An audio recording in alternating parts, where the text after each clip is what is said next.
And now, Israel, what does the Lord your God require of you?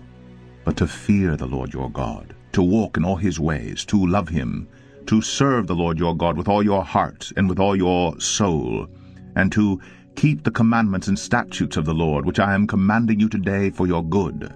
Behold, to the Lord your God belong heaven and the heaven of heavens, the earth with all that is in it.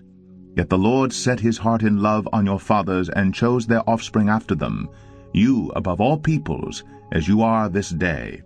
Circumcise therefore the foreskin of your heart, and be no longer stubborn.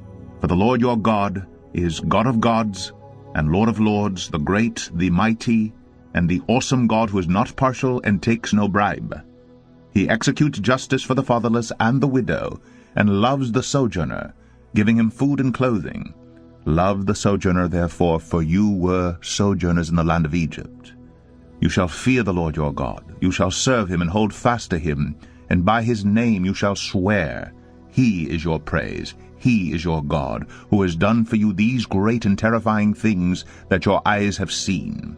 Your fathers went down to Egypt 70 persons, and now the Lord your God has made you as numerous as the stars of heaven. Deuteronomy 11.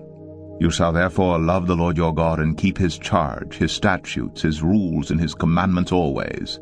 And consider today, since I am not speaking to your children who have not known or seen it, consider the discipline of the Lord your God, his greatness, his mighty hand, and his outstretched arm, his signs and his deeds that he did in Egypt to Pharaoh the king of Egypt, and to all his land, and what he did to the army of Egypt, to their horses and to their chariots, how he made the water of the Red Sea flow over them as they pursued after you, and how the Lord has destroyed them to this day, and what he did to you in the wilderness until you came to this place, and what he did to Dathan and Abiram the sons of Eliab, son of Reuben, how the earth opened its mouth and swallowed them up with their households, their tents, and every living thing that followed them, in the midst of all Israel.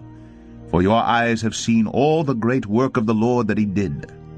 You shall therefore keep the whole commandment that I command you today, that you may be strong, and go in and take possession of the land that you are going over to possess, and that you may live long in the land that the Lord swore to your fathers to give to them and to their offspring, a land flowing with milk and honey.